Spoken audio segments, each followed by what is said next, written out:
Hello, and welcome back to Header Footer Presents. This time, we're going to talk about the exhibition that I was participating in for the Ammerman Center. But before we go on to that, let's talk about who the Header Footer Gallery is and who New Media Caucus is.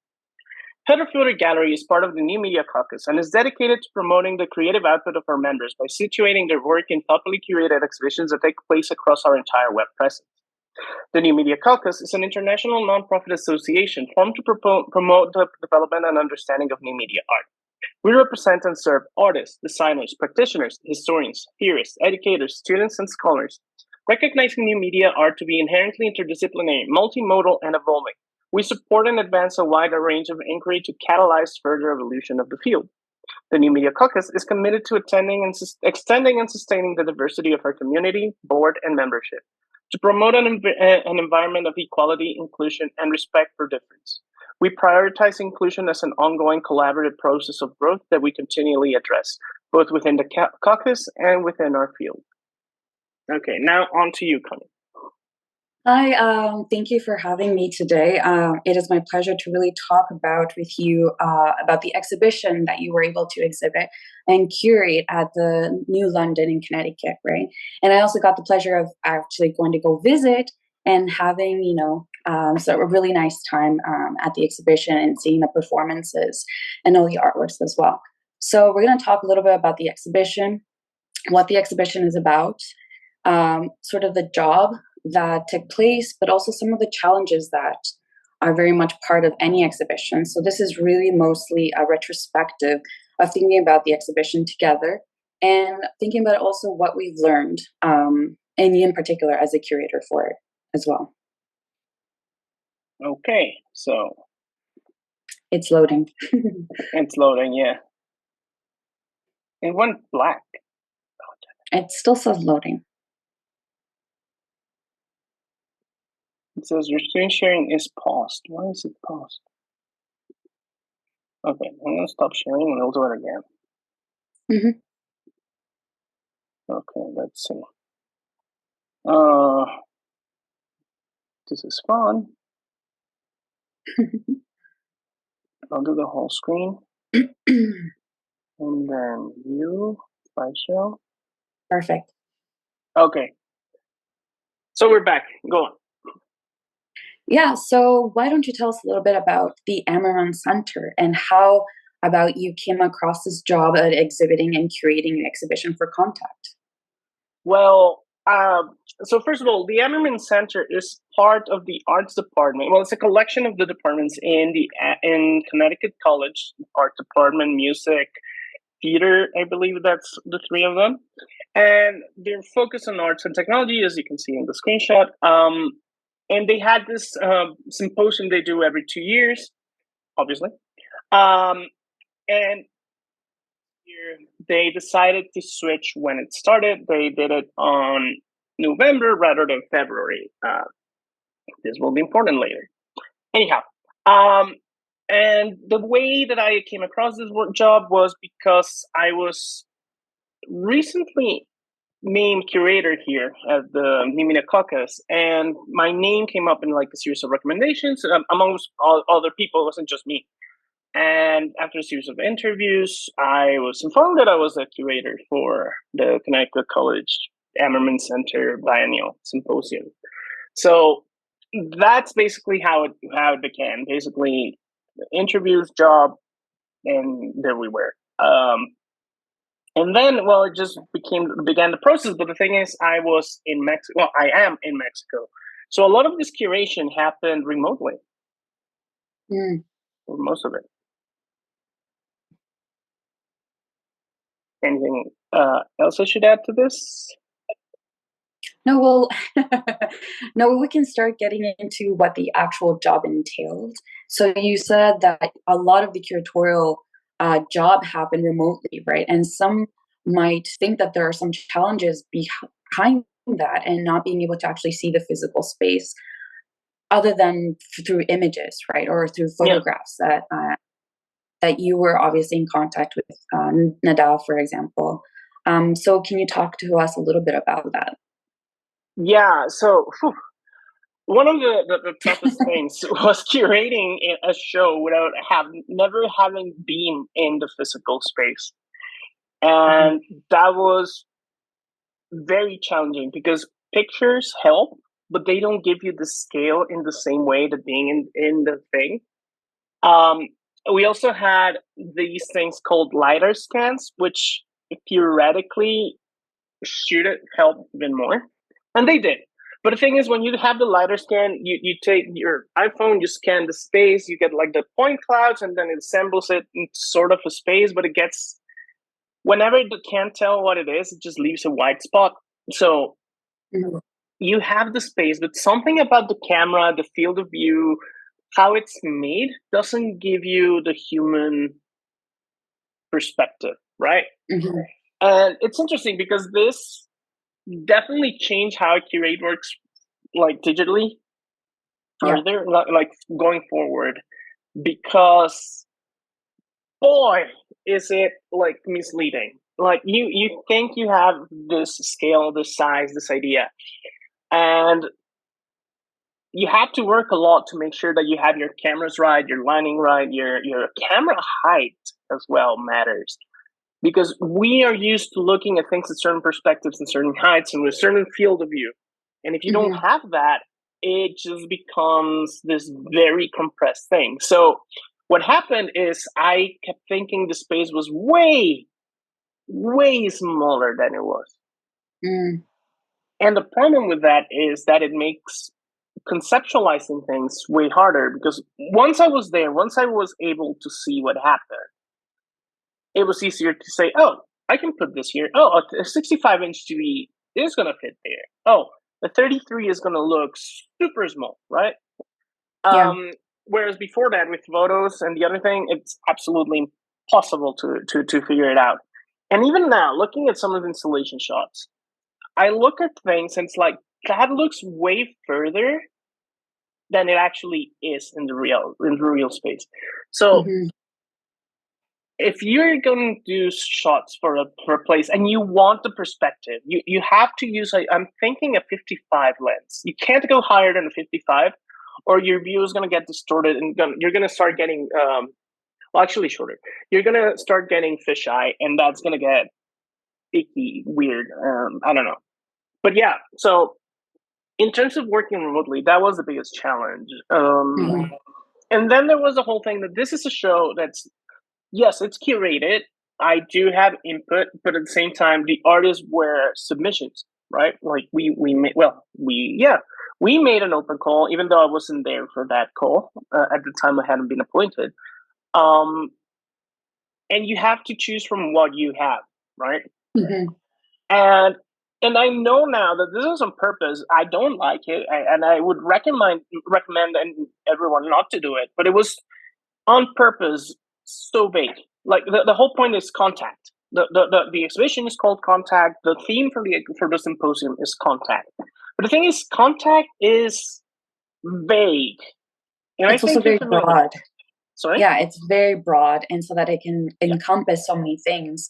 But at the same time, I think that lends itself to thinking about curation, in my mind, more creatively, perhaps. I don't know. I And Go on. no, okay, so I would imagine that it lends itself to thinking about curation more creatively and trying to see how, and I think you did such a fabulous job in this regard, because a lot of the artworks, they talk to one another. They're in conversation with one another. And I think that is often somewhat rare in some curatorial decisions that I have seen done in other exhibitions. These works really played off one another via their medium, via the concept that they're trying to express. But I'm sure that also there are some challenges to having such a broad and very vague concept, right? And I was wondering what you were going to say about that too. Well, the thing is, total freedom is total paralysis. And it's the best way to be creative is when you have limits. Oh, you can't use this color. Oh, you can't use this space. Oh, you can't Mhm. use so and so. And the second they tell you, go, do whatever you want, like creatively, that's the kiss of death. Yeah, it's brutal being given this amount of freedom. And the thing is, and I'm glad it doesn't show in the exhibition, but at the same time, when you look at the works, they were so vast and different and so many things. And I Mhm. mean, the works were great. And that's not a jab against the creators, not a jab. It's just being so broad means that anything can get in.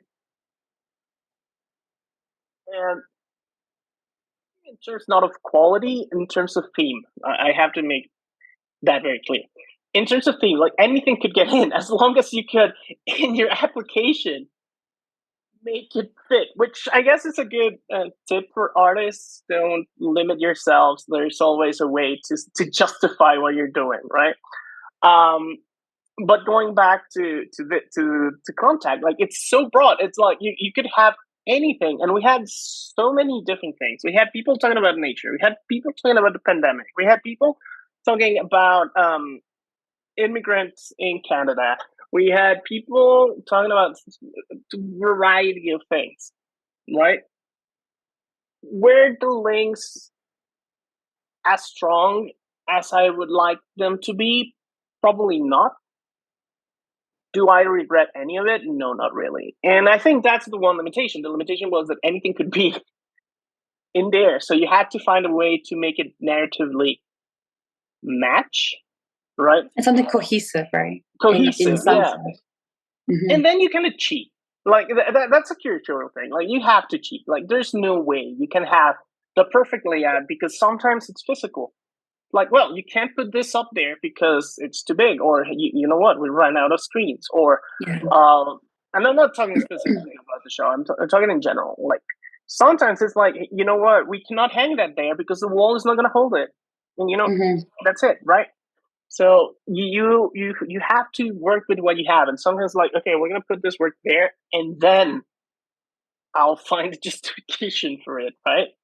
Yeah. Like, yeah, there was a process where it's like, okay, I think this will match this, and this will go well here, and this will connect this, and then we have this little pond, and then we're talking about islands, and then we're talking about seeds and growth and nature and terraforming and all these things. Uh, and then we have an ecology, which is also ecology itself. And but sometimes you're like, well, how is this other one gonna fit, right? Hmm. And you have to find a way, and then that's where part of the whole idea of the axis that I came up with was trying to justify these works that were like a little bit off place, but made sense because like everything is like, okay, so we have AI, yeah, okay, but AI, it's also about maintaining this archaeology, but this archaeology is a place. Oh, and this other one is about place, so that's how we link it because they're both about place. And then, oh well, this one, which is also about terraforming, but it's also about a place, it's the islands, and oh, the Hmm. islands have water, and the commission is mostly water. God, that commission. uh and so on and so forth. So it kind of became like game of hopscotch, I think. I think that's the best way to put it in terms of the narration, the storyline of the exhibition, which was one of the toughest things. Like, what is the storyline for this exhibition? I think that was not, it should have been, but it wasn't like my main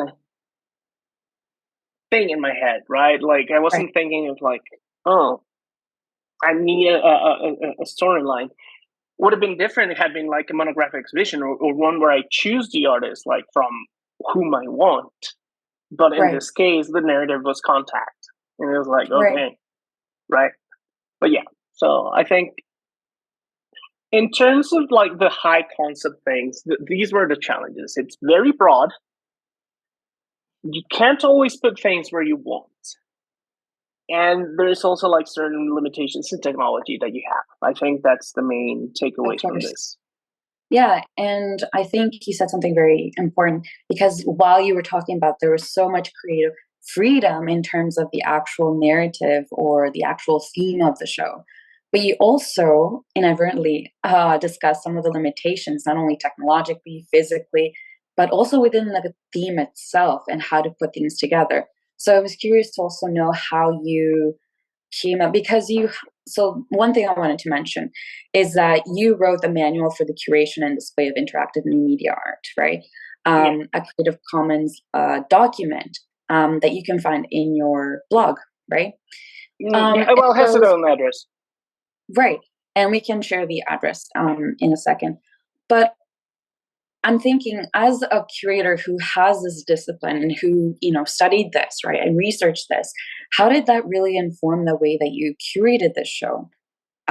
Because of its challenges physically, right, and technologically too. But not all curators come from this background. So I'm curious how you specifically dealt with this.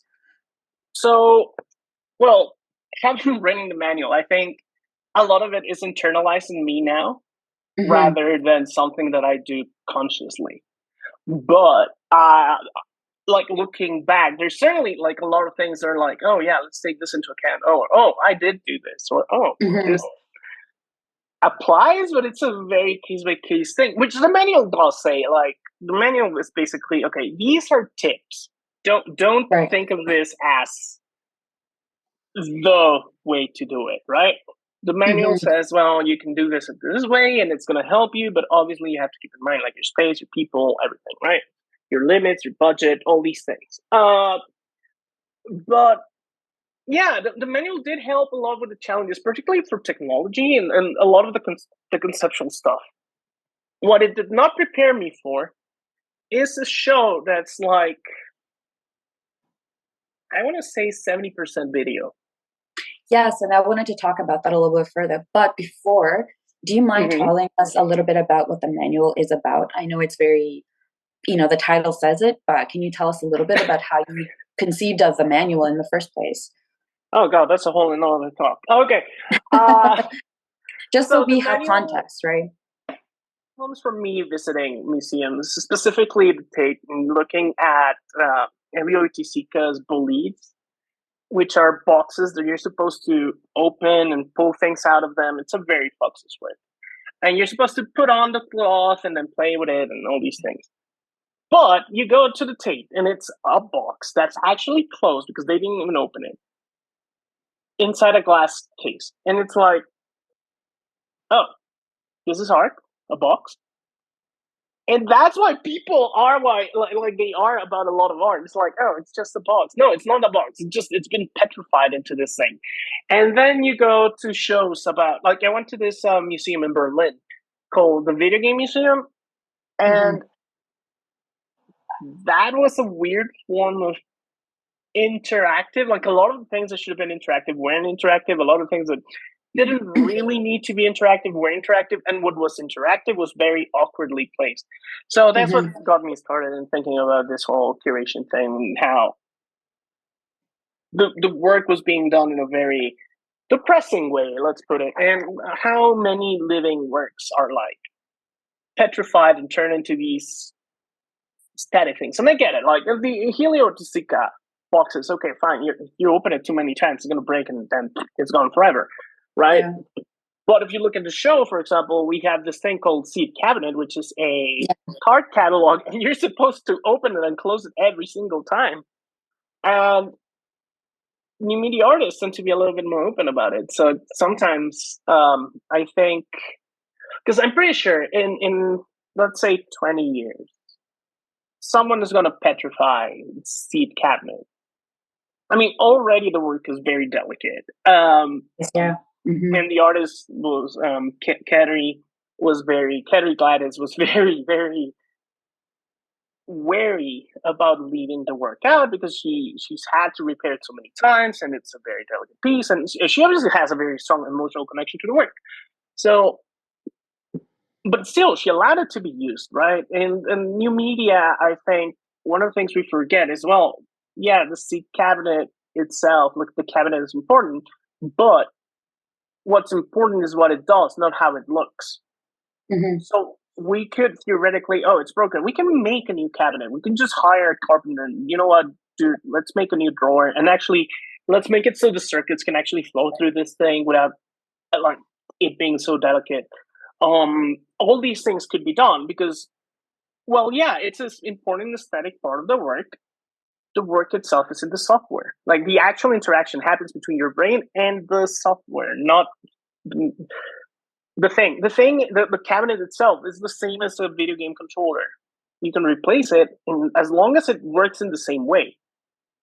it's not Mm-hmm. going to change the work. Like we can see this in video games constantly. Like you can play games from the NES era, which was two buttons and a cross, on a PlayStation 5 controller, which has like 16 inputs, and it Mm-hmm. still works. And the game didn't change in terms of that. It changed in terms of visuals, but that's a different thing. Uh, and the same thing can happen with new media art. Like new media art has this very fortunate thing that everything is replaceable, and it shouldn't matter in a way. I know some artists are like super attached to their like physical artifact, but a lot of them Oh aren't, yeah. right? Mm-hmm. So, and then there's this whole thing. Okay, well, we can petrify your original thing, but I can create a new version of it using contemporary things and show you this is how it works because the code is not going to degrade, which is the important thing here. And as long as the code survives, and there's a lot of talks about that and how to do that, and my manual does not cover that. Yeah. The thing is going to work. Like I can take the source code from Seed Cabinet and the video and the images and all that, adapt it to a new technology. Let's say we no longer use JPEGs and MP4s. Convert it to those things. Try to keep it as real as possible to that, and then put it into a new body. And it worked. And the Mm-hmm. message is not lost. And the poetics of the work are not lost at all, as long Mm-hmm. as it looks like it used to be, even if Mm-hmm. it's not the same thing. So it's a little bit of the ship of Theseus thing, Oh but at the my same God. time, I was just thinking that. yeah, well, it's the core of my life, the ship of Theseus. When does the work stop being the work, right? Um, as long as it's the idea, but well, whatever. But yeah, so very much into that. Like, you know what? Like, make sure. Like, can you change this? Can you replace this? And this is not me just speaking out of the void. This is based on the ideas of Christian Paul, of Beryl Graham, of John Ippolito, Steve Mm-hmm. Dietz, John Bell, and a whole lot of people, which I had the fortune to talk with. So Yeah. yeah, that's the one cool thing about the manual is you get to hear what a lot of really, really important people think. Right. Um, Yeah. from the horse's mouth, as they say. But yeah, so that's the manual. It's like broken into three sections. First is like the curatorial questions, like what we're talking about. Then there's the Yeah. practical things, like literally, you have to have this. You have to have a headset. You have to make sure that you have enough batteries. You have to make sure that you don't give COVID to everyone. Mm-hmm. So on and so forth, right? And you need these plugs. And then there's like, and it's funny. One of the things when I showed this manual to a lot of curators after it was done, the thing most of them liked was the most off the hand thing I did, which was this list of plugs and cables, where they're like, oh, I didn't know you can only use 5 meters of this, or oh, I didn't know what those things were called, right? Yeah. And technology tends to change so much, and that's the other thing. Like the manual is made so we can update it and change it further into time as things change. And I already have to make changes, but I haven't done them. I should. Um, And I think but that's very valid because when you were giving your speech, right, your curatorial statement and speech at the mm, Ammerman Center, what I found so enlightening is that you actually mentioned your manual, but you also mentioned something very important, which was that you wanted to amend it in some mm, regard, or change it, or adapt it, because you learned so much from this experience, right? And yeah. so, thinking about a work that you do, you as in the general and universal you, and thinking about how it adapts, how it evolves is so important, especially when you're working with new media art, because to a certain extent a lot of new media art becomes obsolete, right? And Mm, this also brings me to thinking about very quickly the differences in regards to artistic intent and ideas in the actual physical art object. Because, for example, Namjoon Paik's works, they rely on the old technology, the CRT televisions, right? And yeah. there's a lot of discussion surrounding the conservation of those technologies. But when you have artists like, in this particular Seedbed, is that what it was called? No, cabinet, seat cabinet. Seed Cabinet, sorry. That you're saying that it's much more fluid in the sense that you can change the technology, you can change or adapt to it into a newer technology. I think that also speaks to how far new media has come and how it's changed, which is really interesting too. I don't know if you wanted to add something to that. So I think, and specifically talking about catering, like I don't know how she feels about replacing the seat cabinet, but we're being pragmatic, and this is the thing that I've noticed with curators. Curators are not pragmatic. Uh, well, they are pragmatic in things like, oh, I need to hang this, but not pragmatic in terms of like or even art historians. Art historians and curators are not pragmatic when it comes to the philosophical thing. Well, it feels like pragmatic and philosophy don't really go together. That I don't agree, because like philosophy, the whole point of philosophy is to help you live your life. There's nothing more pragmatic than that. I think it's there to ask more questions. That's not very. That's yeah, but that's dancing around the subject. The whole point is to provide you answers. You don't start asking questions if you don't want answers. You might That's come not up what with more Socrates would questions. say. You may come up with more questions, but in the end, your whole point was trying to explain this how it works. Like otherwise, you wouldn't have anyone. Like, how do you get relations of power if you don't want to apply them to things, right? Like Hmm. Foucault or all these things. Like, how do you come up with? Well, how do we engage with language in a way that's significant? If you don't, if Wittgenstein was just asking questions, right? Like he wanted to Fair. provide a solution. It may open more questions, but it's still like there's pragmatism behind it. Mm. But sometimes we're like too stuck into like this ethereal thing.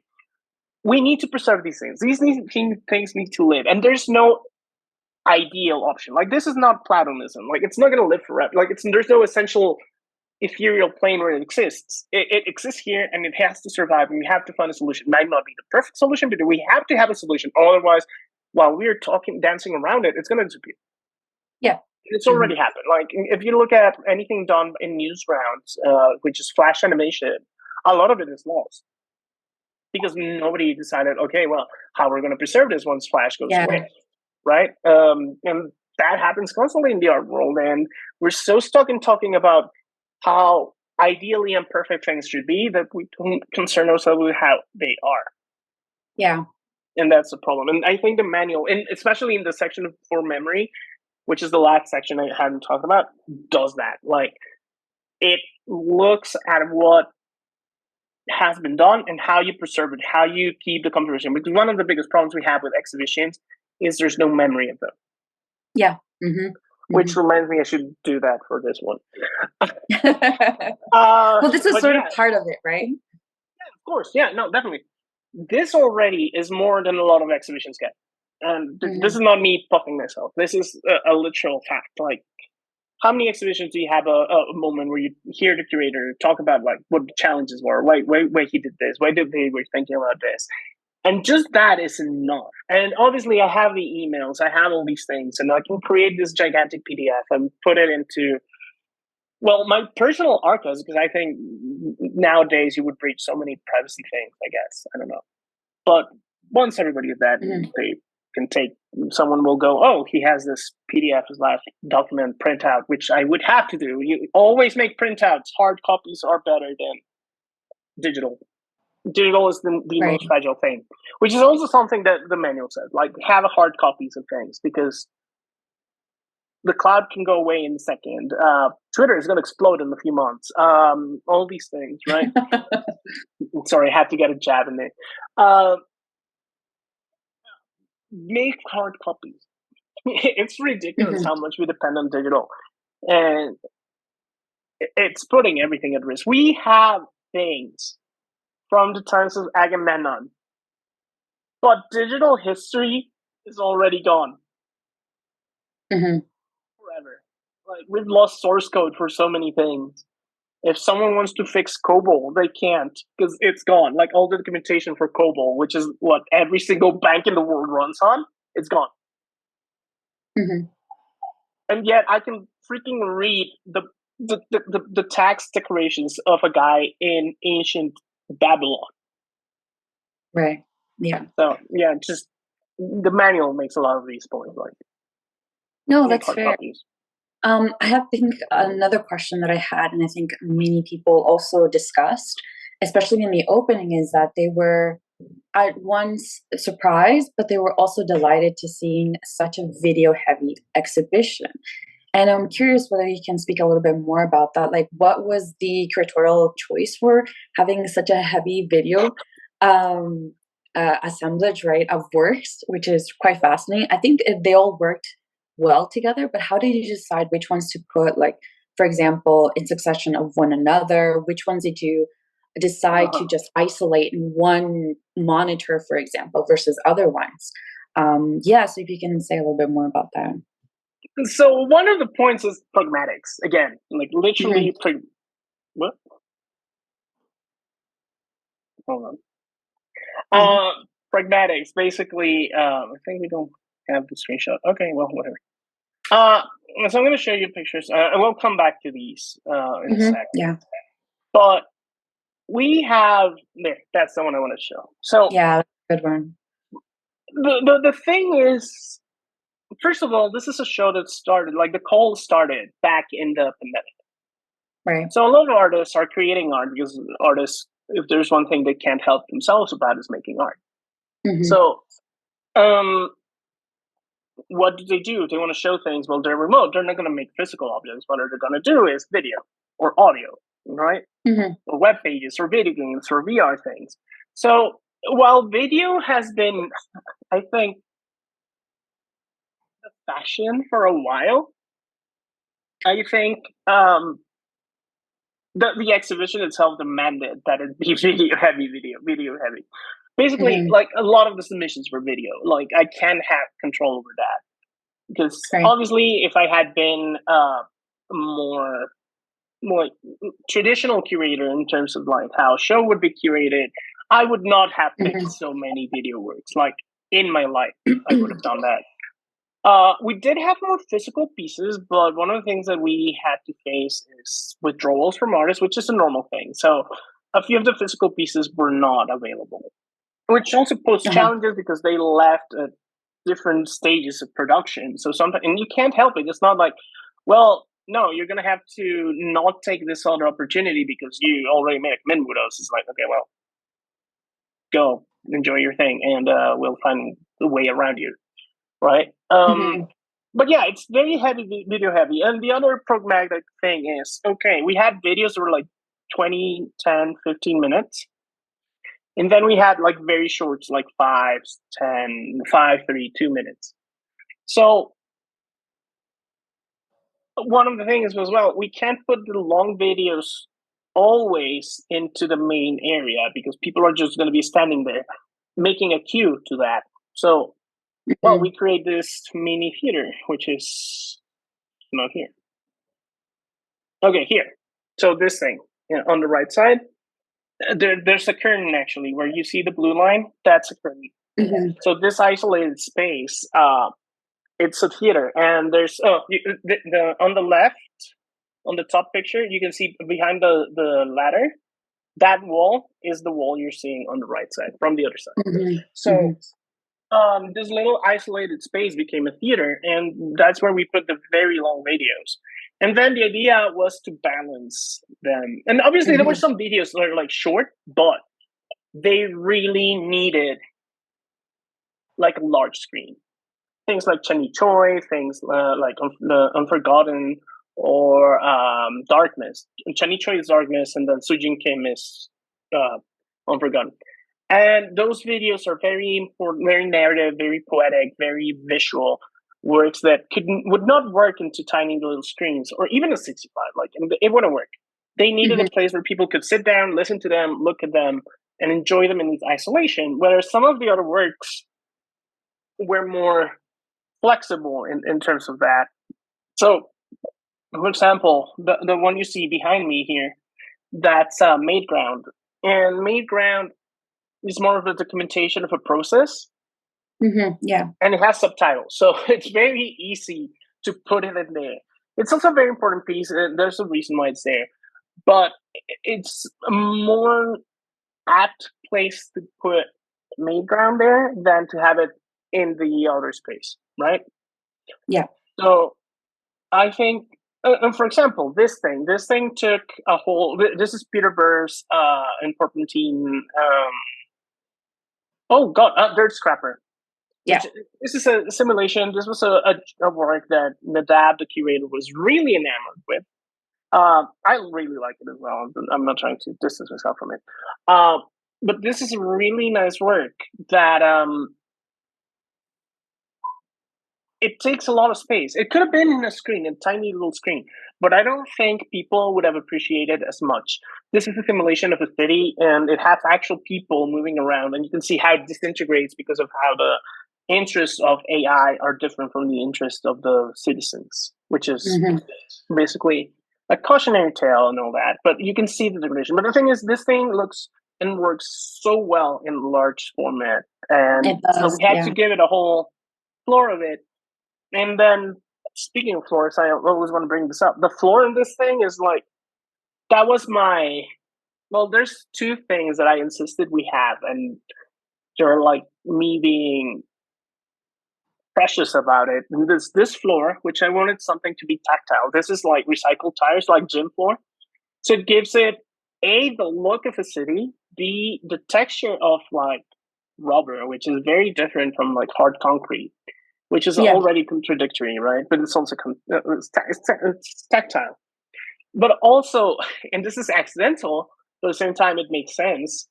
It smells like tires, like tires. Yeah, it smells like a mechanic shop.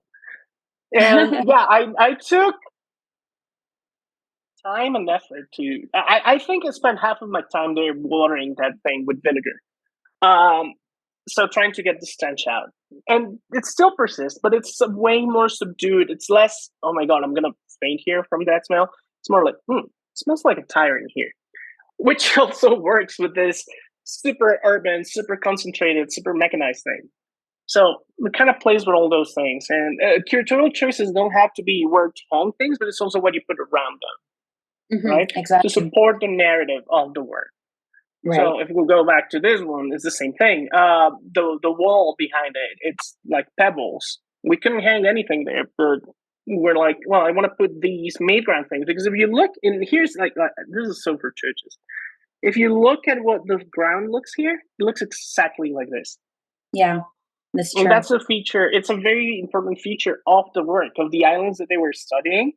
So it's Hmm. like, yeah, we have this place, it's exactly placed like that, but there are also little islands of video in the middle of nothing, right? Which Yeah. is, again, one of the points of these things. So, in a way, it created a narrative that really supported the work. Hmm. Um, but yeah, That brings so me. Sorry. Go yeah. ahead. No, okay, sorry. So yeah, video was a combination of pragmatic necessity, and then some of them were like, okay, we can put this here because it works with something around it. Like I'm Hmm. not gonna go into specifics; it would take so long. But like this works with this together with this. It's also like you can enjoy it just by looking at it. But if you want more out of it, well, we're gonna put on the headphones, right? Yeah. No, and So this you brings me to, yeah, discussing Joel's piece. Joel is that was his name? yeah. I'm terrible with names. Yes, so this brings me to also discussing the piece by Joel, which was very unique, but also I assume, and from what I was told, um, it also brought its own challenges as well as its installation, but also in the way that you have people interacting with the actual work. So, can you Yeah. explain a little bit about what the work is and sort of how Okay. you decided to install it in the way that it is as well? So again, pragmatically, we had to place him in in a space where people could gather around it, look at it, and be able to enjoy it, right? So that Hmm. left us with the lobby here. Like, there's no other place where we could have put it. Absolutely not. And Not yet, with it enough feels air for it to intentional. breathe. No, it is intentional, but it's also like it had to breathe. Like, it's so. I mean, there's so many reasons. Like, first of all, it's a commission. It's the Hmm. one commission we had from art. So it's like, well, it has to take a central place in the thing, right? But it's also, well, where else can you put it that it respects the work, right? So Yeah. of course the middle of the atrium makes sense. It was so well. I'll explain first what it does. So this whole thing, this is at the bottom you can see like this white thing. That's the that just holds a TV. and there's a video of people that were migrating to Canada and they're telling their stories, but you cannot hear them. Then in between them, there's this reflecting pool, and you can see like a little bit of the texture. So basically, there's very powerful vibrating speakers underneath it, and they vibrate in a way that creates like these ripples across the surface. It's a very nice aesthetic choice. And then we have these like benches. I don't know how to call them. They're not benches, like handrails. Yeah, like handrails. By the way, this one's supposed to be for children, but a lot of people kneel in front of it, and I think there's something cool about that. But yeah, so what you do is these things are you can see the cabling here. Yeah. Uh, it connects to the actual piece, and what it does is when you put your elbows on the surface and you cover your ears, you hear, well, sort of kind of hear what the person says, and it's done through bone induction. So that's the tech new toy, right? But poetically speaking, what's happening here is that you're hearing their stories through a filter, like in this case, a physical barrier, which is the sound being transmitted to your bones. But in real life, it's like these people, when they have visitors and they're placed in these detention spaces, you can't really hear them well, right? So that also places like this distance, and that's also why the water is there, because there's a distance between the people and the thing, and it all works together. Yeah. But the problem with this piece, oh, sorry, go ahead. No. I was just agreeing. The problem with this piece is that it likes to kill itself. It vibrates itself into oblivion, basically. So we had a lot of problems with leaks. Finally, we solved it, but it was one of their biggest concerns was like, if it starts leaking, pull the plug. I don't care if it breaks. Just we have to make sure that like we're safe. Nobody gets electrocuted or something, Yeah, or the tech breaks and all that. So that was one of the biggest concerns was puddles and water and leak. And we did have leaks, so it was a thing that we had to take into account. It was a very challenging work to work with.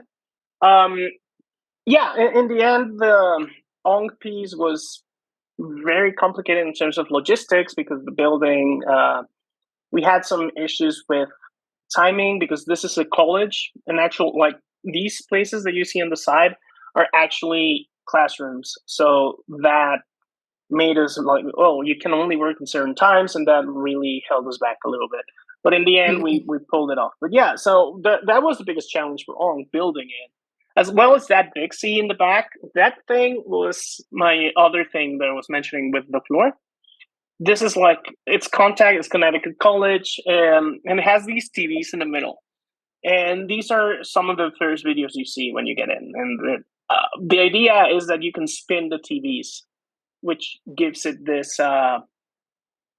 really interesting thing where the lines of sight, the lines of sight change. So basically, what you can see behind it change, and that's what kind of like what I wanted, like a way to actually manipulate the exhibition itself, right? Coming in contact with the concept of curation, right? Right. Very simple. It's a toy, but it's inspired. There's history behind this. It's inspired by the work. Well, one of the curations Elisitsky did for. Oh my God, I can't remember right now the name of the exhibition, but it was an exhibition back in the 1920s or 30s. Elisitsky, well, he was an artist. He was much more an artist than a curator. So he made these drums where you could actually rotate them and see like different paintings or posters in different sides of the drum.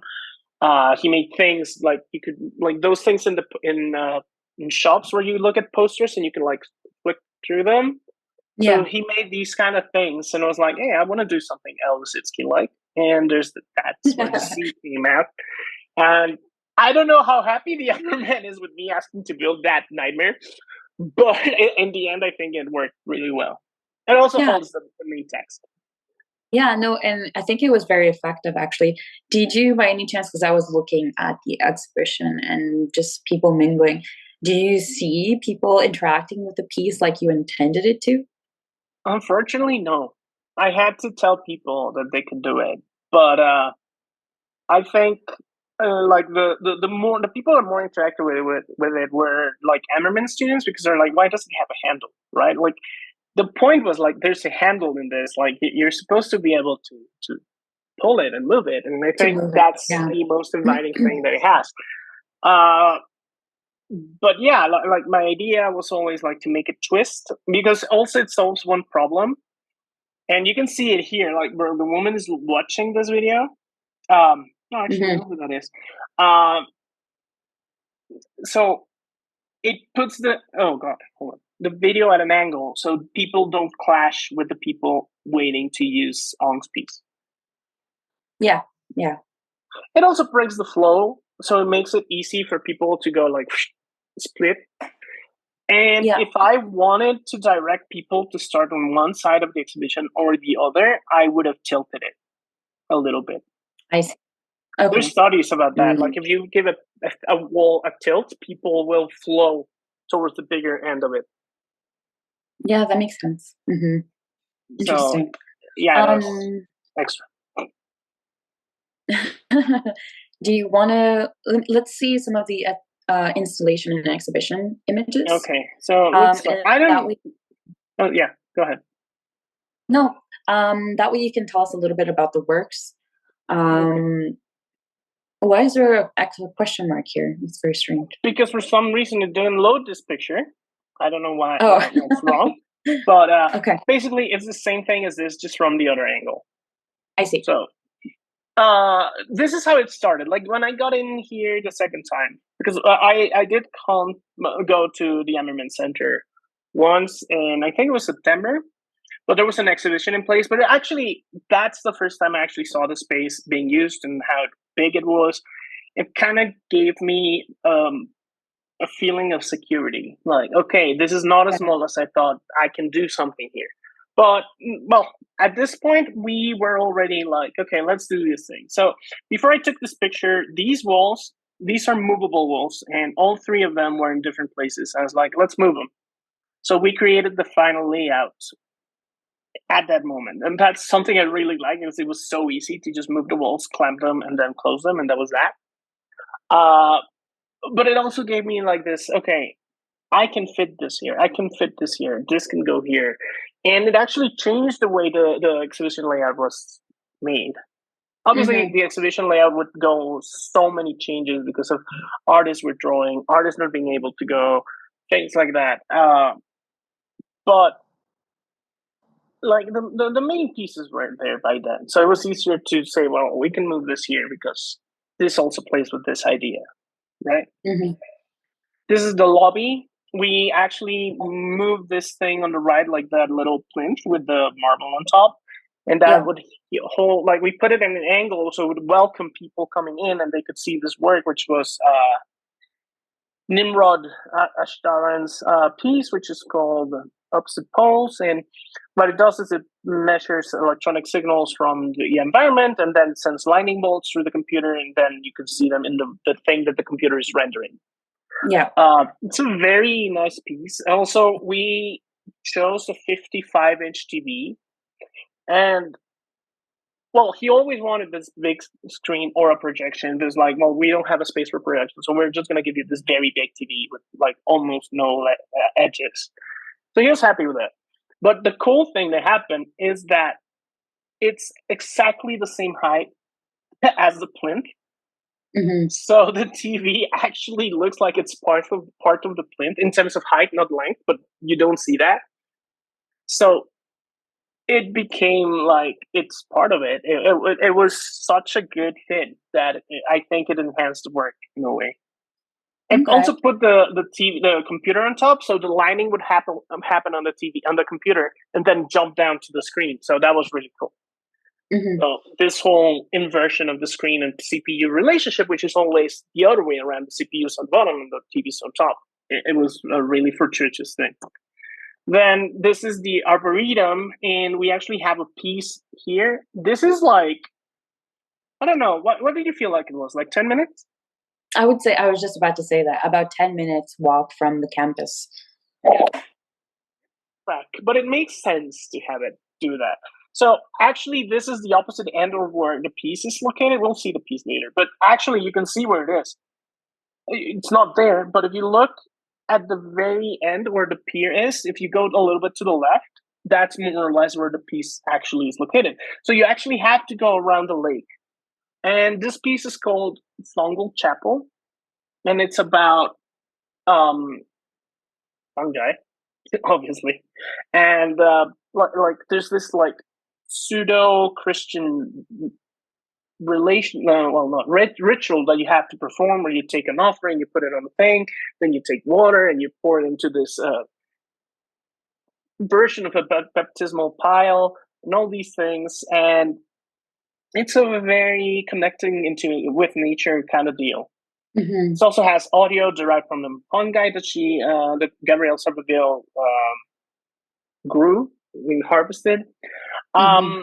And there's moss and all these things. We'll look at it in a second. But the first time she showed this, people had to walk for like a mile and a half or something like that. So she was okay with people having to walk, and I think it made for a very interesting piece. Also, people that were not even aware of the exhibition could run into this piece, so it also gave it a new level of layer of meaning. Definitely. Yeah. No, for that piece in particular, it was one of those. It was very experience focused, because while you're walking through the arboretum, you start listening to the chimes. You start listening to some of the sounds, right, of the piece. So it almost leads you directly where you're supposed to go. And like you were mentioning, it was very tactile. It was very much within the entire theme of the exhibition, which is contact, right? And actually being able to touch and all these different textures and sounds, etc. So I really appreciated this piece because it lent itself to thinking about the theme much more critically, I think. But it was also a really nice way of thinking beyond just the white cube of the exhibition space, right? It was, I think, a very successful piece, which unfortunately for the reception, right, we weren't able to go see it because it was raining. But that's the only thing, that it was a little unfortunate, but we were able to see, I think, the next day. So it was a great experience for that piece. Yeah, I would have liked to give it more power, because that was one of the limitations, that it only had power for 3 hours. You could still look at the sculptures, but you wouldn't get the audio part of it. Yeah. But yeah. So then this is the construction. You can see the on piece at the bottom, the C on the left top, and then the mini theater on the right. And that, I think, that gives you an idea of like, it's a big show. It doesn't look like it, but it's 30 artworks, about 34 artists. I can't remember right now. It's a really big show, and the construction for it was challenging in a way. And there was 2 floors, right? I think that's something that I forgot to mention. It was 2 floors, and it had other like theater like rooms that you were able to go into. Yes. And experience as well.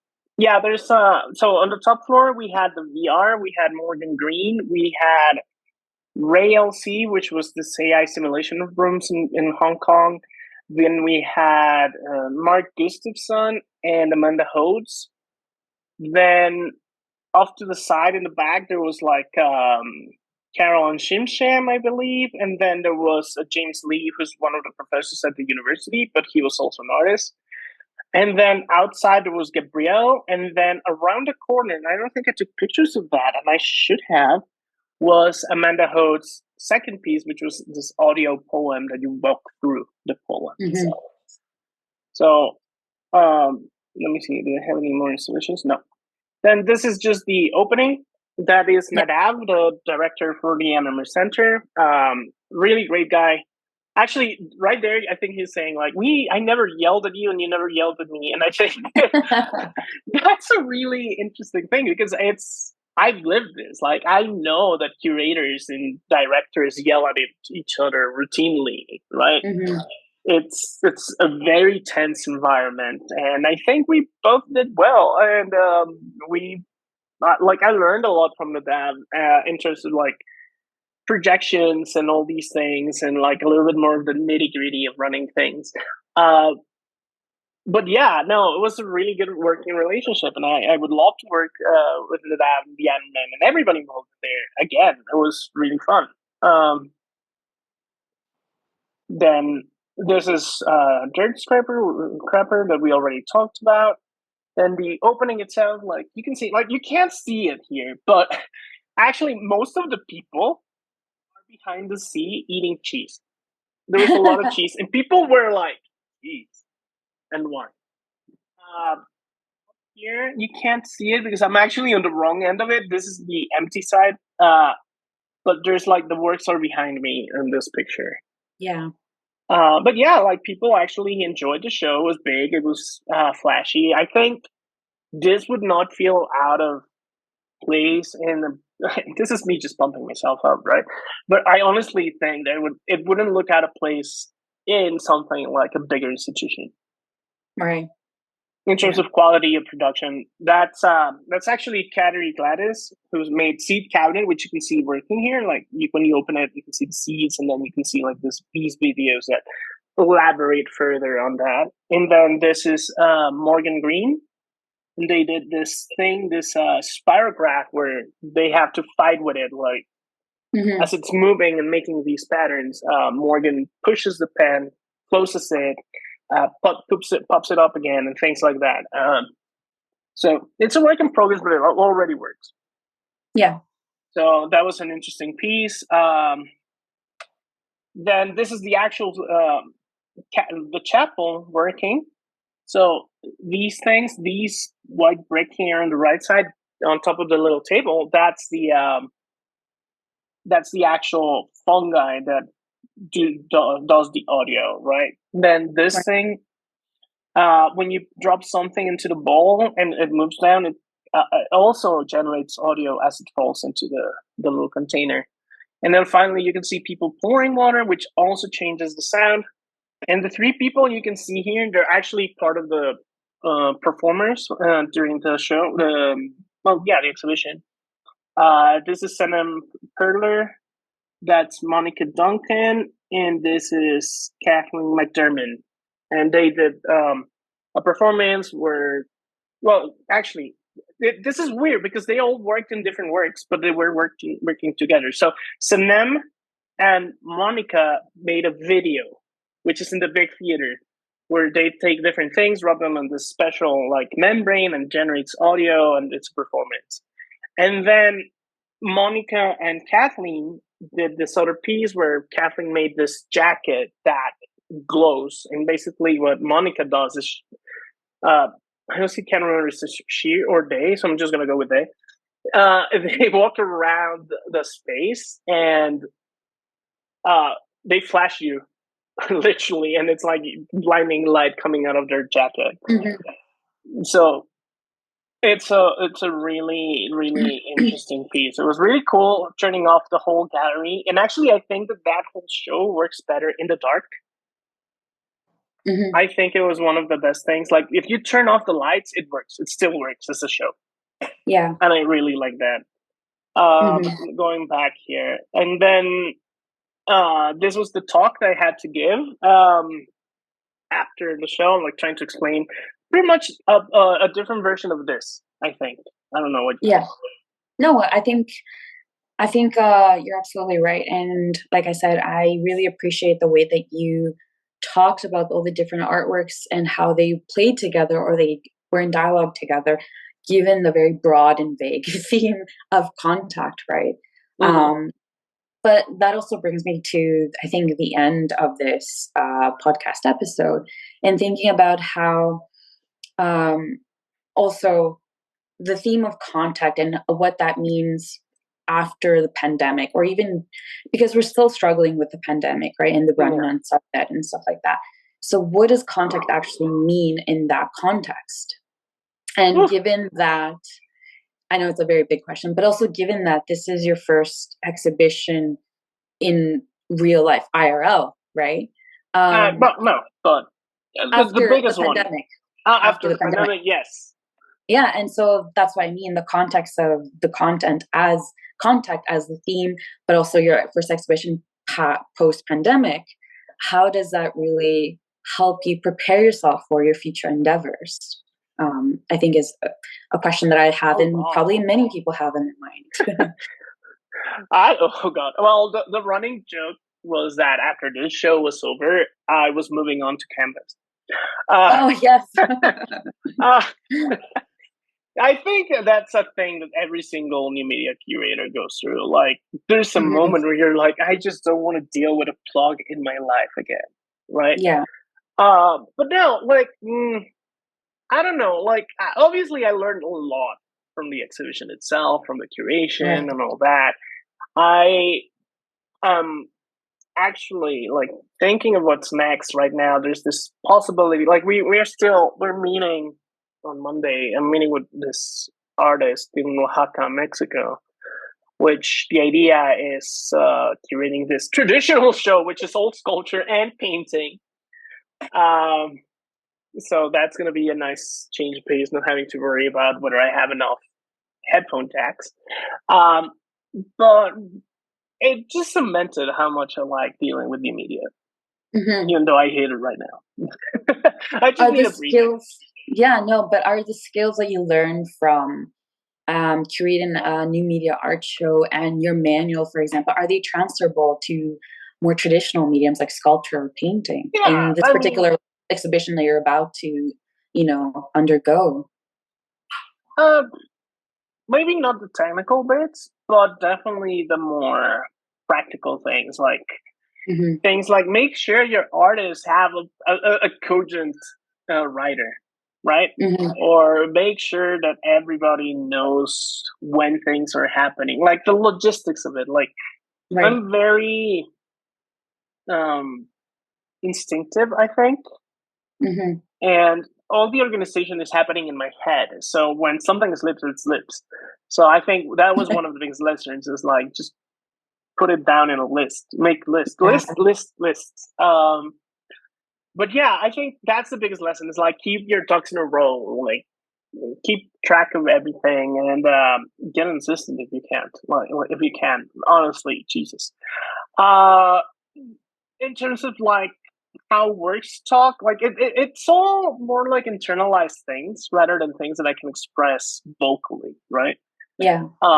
So how to make works talk to each other better, I think that's one of the like obviously I've always done it, but I think this is the one where the most relationships have happened, right? Yeah. And in a way the relationships were more I hate doing this, but more rhizomatic, Oh no. more distributed. Um yeah, let's throw all the buzzwords in there. All the yeah, the Yeah, buzzword. they, they weren't decentralized because apparently decentralized doesn't mean what a lot of people think. But it was an assemblage of It was a tableau. a Um, double. no, but yeah, no, there was it was rhizomatic. God, I hate this. It's rhizomatic. It's like things connect in different ways in between each other and all that. But yeah, it's like how to get these relationships going, and the whole point is not like it has to be planned, but the more you know what you're doing, like it's easier to come up with these relationships, I think. And knowing Mhm, the works, like getting to know the works intimately helps a lot. mhm. Um I think there's and the most important thing I think is listen to your technical people, which I already did and the manual actually says it. But I cannot stress how important I mean Brian, who's the person that did a lot of the technical and building, he's an artist foremost. He studied art. He studied product design. He does things. He does sculpture. He loves building things. Um, but one of the things that was very important is like when he tells you it cannot be done, you listen to him. Maybe you ask him why can it be done, and can it be done in a different way? Which I think it's Mhm. an important question we don't ask a lot, especially from technical people. Curators tend to be very um, yeah, like okay, so this cannot be done this way. Okay, which way can we do? Or what is an alternative that you can think of? And technical people have done things like so many times. They know. And I think that's something that like everybody in the art world ignores. Listening to technical people, people that build, people that do things, right? Yeah. And I think that's the biggest lesson. Listen to your people, listen to everyone, and take their feedback. You don't get married to an idea and just be like, no, it has to be this way. No, okay, well, what can we do? Negotiate.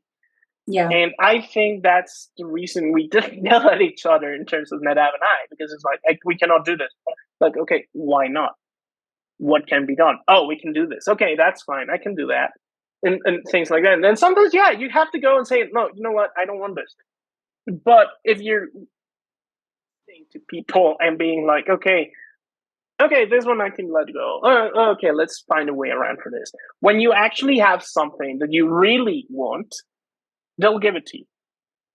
And I Yeah. think that's the most important thing. Like negotiation and being, yeah, you Flexible. have an artistic, and in the end, you're the curator. You don't, yeah, you have an artistic vision, but it's not as important, right? Hmm. Like your feelings, your intention, your all these things. Obviously, your values are a different thing, but in terms of like practical things, you're not as important as our artwork. And I think that we have to remember, like, be constantly reminded of that. So let go of things. Like it's not that important. As long as the show happens, you'll be fine. Hmm. And I think that's the most important lesson. Listen to people and be willing to find ways to work around things, challenges, all that. Oh, Hmm. and yeah, don't be afraid to pick up a broom. Okay. No, there's nothing worse than a curator just sits there while everybody there around is running like crazy. Hmm. Right? Like I've seen it not with people I've worked with people I've been around for other projects and they've been doing their thing, and then you see a curator in the background, like just sitting there and ordering everybody around, and they're literally not doing anything. Yeah. So yeah, just don't do that. Pick up things, paint. You can paint. You can nail a thing. Uh, there's not that much of a challenge to do that. You can do it. But yeah, Okay. I think those are like the big lessons from the show. Hmm. Yeah. No, that's fantastic. And I think it was a very successful show. Everyone was very excited about it, and it turned out really well. So, is there any website that we can direct our viewers to for them to see On parts of the me. show or like exhibition Hold on. images? Yeah, so the full URL is